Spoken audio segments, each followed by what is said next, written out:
Students, the most important topic of the Tableau to develop a dashboard. Dashboard जिस तरह हम पहले भी डिस्कस कर चुके हैं, हमें स्टेट ऑफ अफेयर जो कंडीशंस हैं उसके बारे में इंफॉर्मेशन दे रहा होता है। जिस तरह हम एक गाड़ी पे जा रहे हैं और गाड़ी चलाते हुए जो गाड़ी के हवाले से मुख्तलिफ इंफॉर्मेशन है वो हमारे सामने डैशबोर्ड के ऊपर आ रही होती हैं। उसकी स्पीड कितनी है, उसमें पेट्रोल कितना मौजूद है, कितने किलोमीटर तक हम उस पेट्रोल के ऊपर जा सकते हैं जो हमारे पास मौजूद है। इसी तरह के मुख्तलिफ फंक्शंस हमारे सामने डैशबोर्ड के ऊपर आ रहे होते हैं।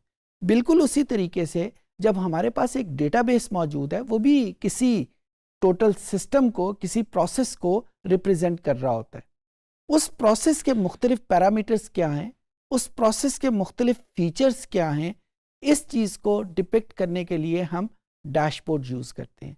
तो dashboard is simply the depiction of different feature of data. जाहिर है जब हम टैब्ल्यू में डैशबोर्ड की बात करेंगे तो टैब्ल्यू फोकस करता है ग्राफ्स एंड चार्ट्स के ऊपर। तो हमारे सामने जो डैशबोर्ड होगा वो ग्राफ्स एंड चार्ट्स की मदद से होगा। उसमें कोई बहुत ज़्यादा डिटेल्ड न्यूमेरिकल एनालिसिस नहीं होगा, बल्कि ग्राफ्स एंड चार्ट्स होंगे। जिस तरीके से गाड़ी के डैशबोर्ड में जितनी ज़्यादा इंफॉर्मेशन होगी उतना ज़्यादा हमारे लिए आसान होगा गाड़ी के मुख्तलिफ फीचर्स को समझना। उसी तरीके से यहाँ पे जब हम अपने डेटाबेस के लिए एक डैशबोर्ड डेवलप करेंगे, वो उसमें जितनी ज़्यादा इंफॉर्मेशन हम डेटे के बारे में बता सकेंगे उतना ज़्यादा वो बेहतर डैशबोर्ड होगा। लेकिन ज़्यादा चीज़ें करते हुए बाज़ औक़ात प्रॉब्लम ये आती है कि हम चीज़ों को बहुत ज़्यादा कॉम्प्लेक्स कर लेते हैं। जिस तरह गाड़ी जब हम ड्राइव कर रहे हैं तो जाहिर है हमारी ज़्यादा तवज्जो तो सड़क पे है। उस सड़क पे तवज्जो होते हुए डैशबोर्ड के ऊपर चीज़ें, इंफॉर्मेशन तो होनी चाहिए, लेकिन वो इंफॉर्मेशन इस फॉर्म में नहीं होनी चाहिए कि हमें समझ ही ना आ सके, जल्दी में उसको हम समझ ही ना सके। उसी तरीके से जब हम डैशबोर्ड एक डेटाबेस के लिए डेवलप करते हैं तो वहाँ पे भी हम कहते हैं कि डैशबोर्ड में information as much as possible तो होनी चाहिए, लेकिन वो इतनी ज़्यादा नहीं होनी चाहिए कि वो इतनी कॉम्प्लेक्स हो जाए कि समझ से बाहर हो जाए। टैब्ल्यू में जो डैशबोर्ड का कॉन्सेप्ट है वो बाकी सॉफ्टवेयर की निस्बत ज़रा डिफरेंट है। डिफरेंट तरीके से हम इसको ऑपरेट करते हैं। तो आइए हम कंप्यूटर की स्क्रीन पे चलते हैं और देखते हैं कि टैब्ल्यू की मदद से हम एक डैशबोर्ड कैसे डेवलप करेंगे। जी स्टूडेंट्स, ये मेरे पास टैब्ल्यू का इंटरफेस मौजूद है और वही सुपर स्टोर के नाम की फ़ाइल ओपन है और वही मेरे पास वेरिएबल यहाँ पे लिखे हुए हैं। मैं यहाँ पे कुछ स्लाइड्स, कुछ स्क्रीन डेवलप कर लेता हूँ और फिर उन स्क्रीन की मदद से मैं डैशबोर्ड डेवलप करूँगा। एक बहुत इम्पॉर्टेंट फ़र्क यहाँ पे जो हमें डैशबोर्ड की क्रिएशन में करना पड़ेगा, हम सबसे पहले कुछ शीट डेवलप कर लेंगे। यानी अगर मैं पावर बीआई के रेफरेंस से बात करूं तो पावर बीआई में जो हम विजुअलाइजेशन डेवलप करते हैं वो ऑटोमेटिकली हमारे डैशबोर्ड का हिस्सा बन जाते हैं। यहाँ पे ऐसा नहीं है। अगर हम कुछ शीट डेवलप करेंगे, कुछ विजुअलाइजेशन डेवलप करेंगे तो वो हमें हमारी अपनी ऑप्शन पे होगा कि वो हमारे डैशबोर्ड का हिस्सा बनेगी या वो हिस्सा नहीं बनेगी।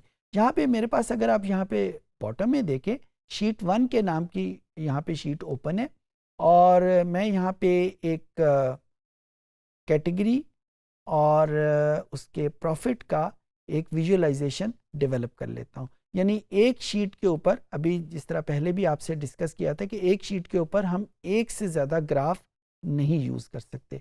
अब अगर मुझे दूसरा ग्राफ भी डेवलप करना है, एक दूसरी विजुअलाइजेशन भी डेवलप करनी है किसी दूसरे वेरिएबल के रेफरेंस से, तो मुझे एक नई शीट ओपन करनी पड़ेगी। नई शीट ओपन करने के लिए I have to click on this particular icon जो हमें न्यू वर्कशीट के नाम का टूल टिप दे रहा है। इसको क्लिक किया, ये मेरे पास एक दूसरी शीट ओपन हो जाएगी, नाम भी इसका शीट 2 है। यहाँ पे मैं कोई दूसरा वेरिएबल लेट्स से सब कैटेगरी और इसका जो प्रॉफिट है वो मैं यहाँ पे रख लेता हूँ और इसका सेगमेंट मैं इधर डेवलप करके इसमें कलर इसके नाम का दे देता हूँ। अब ये मेरे पास एक दूसरी शीट डेवलप हो गई।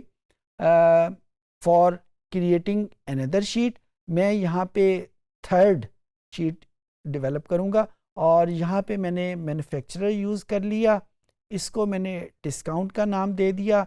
इसको शीट की बजाय लेट्स सी मैं एक टेबल की फॉर्म में अपने सामने रख लेता हूँ।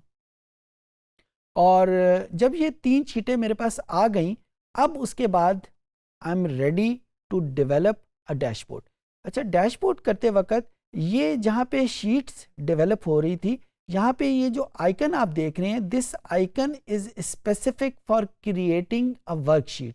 लेकिन जो ही इस आइकन के अगली लेवल पे देखें तो आपके सामने आप देखें टूल टिप के ऊपर भी लिखा हुआ आ गया न्यू डैशबोर्ड। सो ये जो पहला आइकन है ये हमें शीट को डेवलप करने में मदद करता है, जबकि ये जो अगला आइकन है ये हमें डैशबोर्ड को डेवलप करने में काम करता है।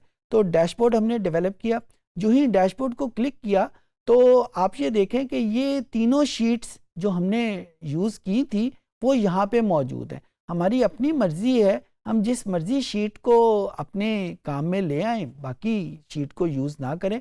फॉर एग्ज़ाम्पल यहाँ पे मैं जो डैशबोर्ड डेवलप करना चाहता हूँ, लेट्स से मैं सिर्फ शीट 1 और शीट 2 को यूज़ करना चाहता हूँ, शीट 3 को मैं यूज़ नहीं करना चाहता। तो मैं क्या करूँगा, यहाँ पे आप देखें लिखा भी हुआ है ड्रॉप शीट्स हेयर। सो मैं इसको ड्रॉप भी कर सकता हूँ, उसको डबल क्लिक किया तो वो शीट ऑटोमेटिकली मेरे पास यहाँ पे आ जाएगी। अच्छा, अब यहाँ पे अगर आप देखें नीचे मेरे पास कुछ इसके ड्राइंग बोर्ड के ऊपर अवेलेबल है कि मैं इस डैशबोर्ड को किस तरीके से डेवलप करना चाहता हूँ, हॉरिजॉन्टल या वर्टिकल, या इसमें कुछ टेक्स्ट भी लिखा होना चाहिए, किस फॉर्म में उसका डैशबोर्ड का फॉर्मेट क्या है वो यहाँ पे मेरे पास मौजूद है।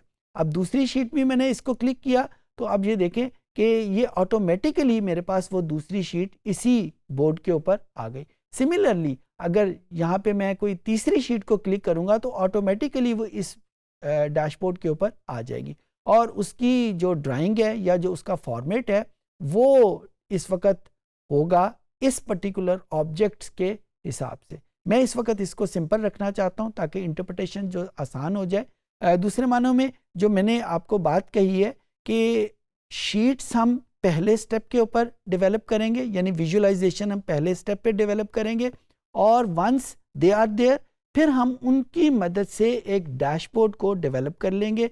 डैशबोर्ड की जो ड्राइंग है, जो उसका फॉर्मेट है वो कम्प्लीटली कस्टमाइजेबल है, जिस तरह भी हम चाहें हम उसको डेवलप कर सकते हैं। लेकिन यहाँ पे जो एडेड एडवांटेज है कि हमारी अपनी मर्जी है कि किस विजुअलाइजेशन को, किस शीट को मैंने डैशबोर्ड का हिस्सा बनाना है और किस विजुअलाइजेशन या किस शीट को मैंने अपने डैशबोर्ड का हिस्सा नहीं बनाना। अब ये मेरे पास एक कंप्लीट इंफॉर्मेशन दे रहा है जो मैंने 2 ग्राफ की मदद से की है।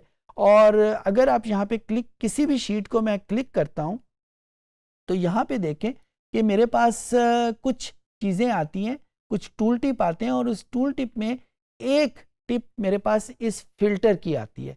इस फिल्टर के बहुत एडवांटेजेस हैं, मैं उनमें से इसको बारी बारी यूज़ करता हूँ।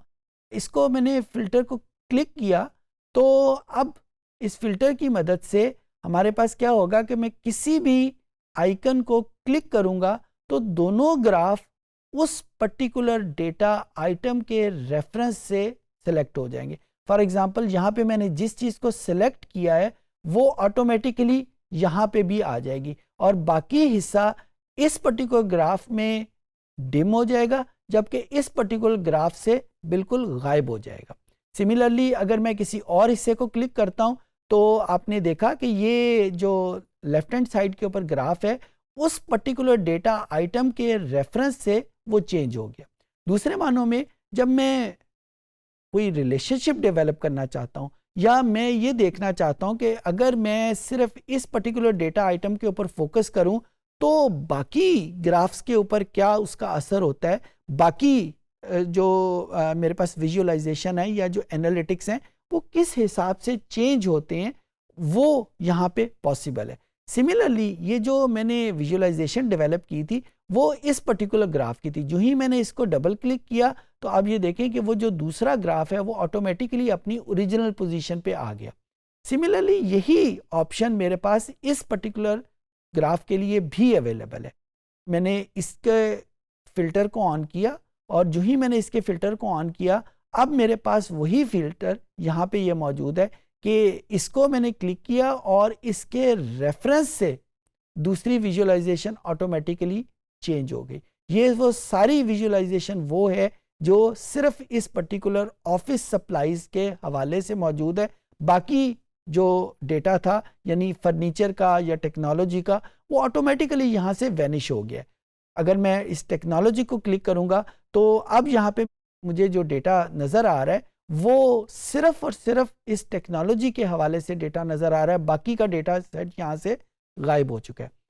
जो इस चीज़ का एडवांटेज है फिल्टर यूज़ करने का कि ये हमें एक रिलेशनल डेटाबेस मैनेजमेंट को डेवलप करने में हेल्प करता है। हमें जब एक ग्राफ को या एक डेटा सेट को दूसरे डेटा सेट के रेफरेंस से देखना होता है तो ये डैशबोर्ड हमारी वहाँ पे हेल्प करता है। जो इसका दूसरा एडवांटेज है ये कंप्लीटली कस्टमाइजेबल है। हम इसको किसी भी रेफरेंस से इसको किसी भी फॉर्मेट से चेंज कर सकते हैं।